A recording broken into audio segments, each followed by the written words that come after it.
Toilet বা শৌচাগার ঘরের অন্যতম একটি স্থান। প্রতিটি বাড়িতেই এক বা একাধিক টয়লেট রয়েছে বাড়ির মানুষের সংখ্যা বিবেচনায়।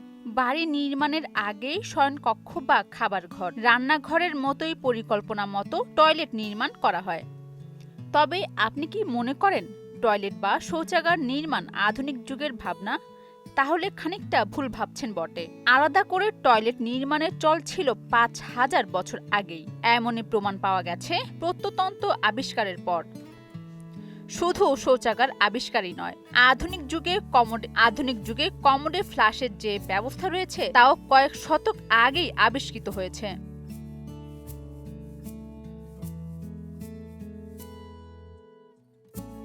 পৃথিবীর প্রথম শৌচাগারের হদিশ মেলে আজ থেকে ৫,০০০ বছর আগে।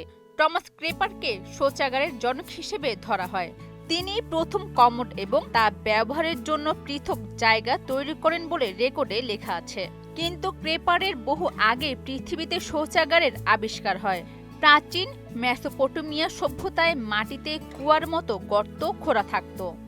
তার ওপর গড়ে তোলা হতো ছোট কাঠামো। ওই কাঠামোর মেঝের গর্ত থাকতো। ওই গর্ত থেকে মলমূত্র চীনা মাটির পাইপ বেয়ে মাটির নিচে পৌঁছাতো। কে বা কারা সেই ব্যবস্থাপক প্রবর্তক করেছিলেন তা জানা যায়নি।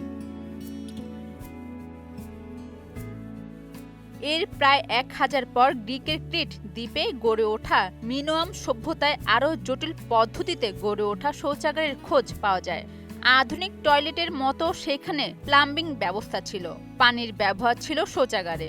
এর প্রায় ১,০০০ বছর পর গ্রিকের ক্রিট দ্বীপে গড়ে ওঠা মিনোয়াল সভ্যতায় আরও জটিল পদ্ধতিতে গড়ে ওঠা শৌচাগারের খোঁজ পাওয়া যায়। আধুনিক টয়লেটের মতো সেখানে প্লাম্বিং ব্যবস্থা ছিল, পানির ব্যবহার ছিল শৌচাগারে। পরে রোমে এই রীতি চালু হয়। প্রাচীন রোমের শৌচাগারে বেঞ্চের মতো বসানোর জায়গার উপর গর্ত থাকতো। সরাসরি নর্দমায় গিয়ে পড়তো মলমূত্র। সেখানে আলাদা করে পানি ঢালতে হতো না, বরং চীনা মাটির চৌবাচ্চা থেকে ধীর গতিতে বইতো পানি। সেই পানির সঙ্গেই মলমূত্র নর্দমায় গিয়ে পড়তো সরাসরি। কমোড এবং ফ্লাশ সহ প্রথম আধুনিক শৌচাগার গড়ে ওঠে ১৫৯৬ সালে। রানী প্রথম এলিজাবেথের রাজদরবারের সদস্য স্যার জন হ্যারিটন এই টয়লেট তৈরি করেন, নিজের বাড়িতে প্রথম গড়ে তোলেন।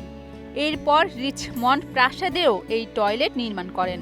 ওই টয়লেটে একবারে ২৮ লিটার পানি ফ্লাশ হতো। তবে কিছু খামতি ছিল কমোডের গঠনে।